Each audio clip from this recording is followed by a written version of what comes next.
Congratulations kasi sunod-sunod kasi yung mga panalo mo. Aside from sa Pepster's Choice, nanalo ka ng 4 categories. Nanalo ka din ng Edux Circle Test, drama actress. Yeah. So anong feeling nung sunod-sunod yung mga awards? Syempre masaya, nakaka-overwhelm, ang sarap sa pakiramdam, parang lahat ng pagod, puyat, nawala kasi dahil sa mga acknowledgement na natatanggap mo. And yun, masaya, sobrang saya.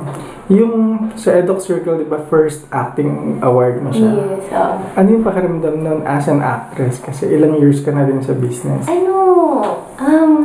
Syempre pag makatanggap ka ng award, masaya, parang nakakaiyak, na nakakatuwa kasi parang sobrang effort ka, iyak ka na iyak, or ang daming nangyari sa inang kapatid anak.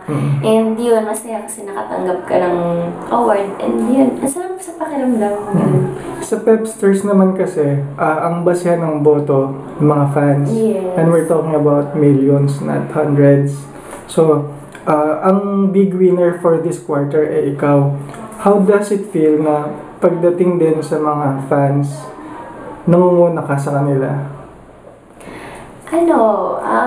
Wow, parang yun na lang masabi ko. Wow, salamat po.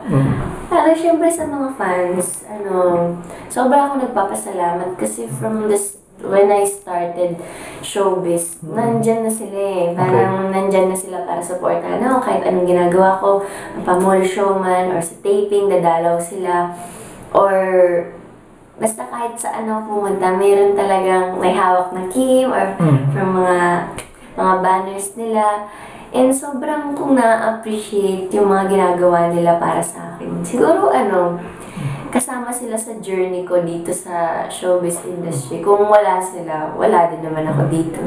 Kim, yung malaking fanbase ba may disadvantages tsaka advantages? Laking fanbase? Syempre, advantage mo na rin yun kasi kunyari sa mga Instagram, tulad na Instagram ko, ilang minuto lang, ang dami ko ng likes. Kasi yun, so parang nakakatuwa. And malaking fanbase, ang sarap din sa feeling kapag nag-show ka abroad. Kasi makikita kang fans doon. And then, basta ang daming black screening na pinapagawa nila. Basta 100% full support. Yung ramdam na ramdam mo yung support. So siguro nakakatuwa.